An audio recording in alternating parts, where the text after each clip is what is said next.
2020 was a little bit difficult just because my biggest program is SAGE. It's the seniors, so anybody 50 and over. So moving into a virtual world with seniors is not that easy. Not only do seniors not have maybe the technological skills to be in an all online world, but they may not even have the equipment to be in an online world. They may have a phone that's not a smartphone, or they may have a phone that's still a flip phone or something like that. So they can't access things through their phone. They can't access anything really if they don't have a computer or some way to get online, or they don't have internet service. So it was a little rough because we had about 19 monthly programs here at the Center for Seniors, and we had to move all that online. So it was a bit of trial and error as I moved all of those online.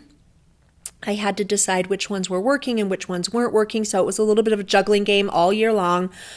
Some programs have gone by the wayside, while others tended to be very popular and attended well, so we kept those. And it was rough, but we managed. I managed to do newsletters every month. We went to a weekly newsletter schedule early on, just so that I could provide resources for the seniors.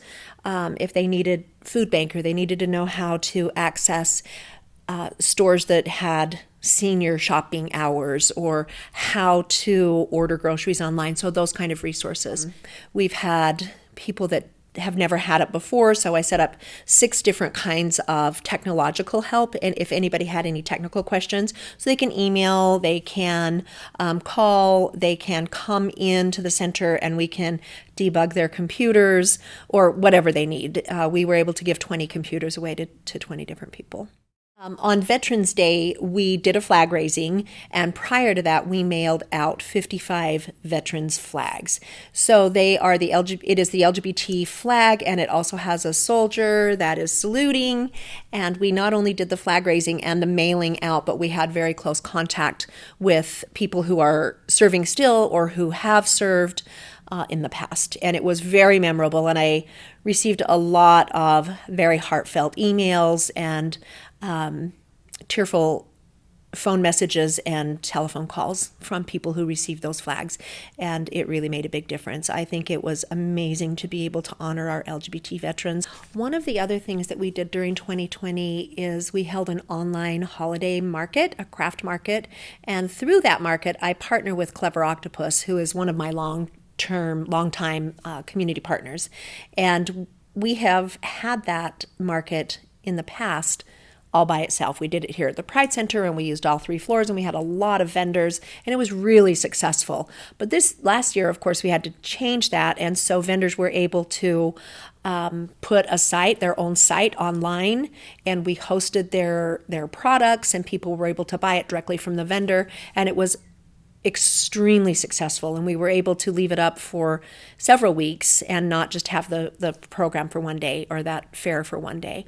So that was very exciting, and it's really nice always to showcase local artists and their work and provide an opportunity for them to, make a little cash right around the holiday time. We are moving away from our online programming. Seniors, I think, have been hardest hit because they're the ones that have been so isolated.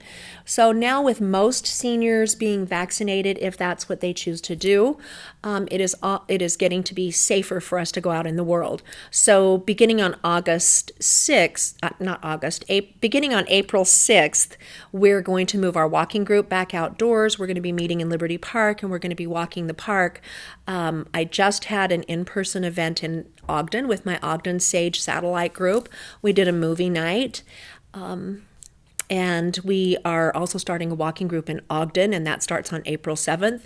We are moving our supper club, which was a very popular program prior to COVID, and it was always held in a restaurant, and we're holding it again, but we're not moving to a restaurant. I have partnered with Friendship Manor, which is a senior living facility, and they have a gigantic rose garden, and they are letting me use the rose garden for our supper club, so people will just bring their own dinner. We're planning a couple of campfires where we make s'mores and just gather together, socially distant, of course. But we're starting to move toward in-person programming again. It'll always be outside, and we'll still require masks and social distancing, but I think that we can safely do that. You know, we did learn though through COVID that there are things that make more sense online. So while 2020 was a horrible year in many ways, the things that we learned are my book club, for instance, meets on Wednesday nights. It will continue to meet online on Wednesdays because we can reach more people and we really like that group. So that's going to stay online. And then until we can start doing our trivia game night, which is on Thursday nights for our online programming, we're going to continue that for a little bit before we move back into regular trivia. So those two things are going to be staying online, but we're going to be able to get a lot of our programming back out. And I suspect we'll have a lot less people than we did prior to COVID that are attending in person. But, you know, if we get 5 or 10 or 15 people, we can manage a crowd like that, and it will make a big difference in people's lives.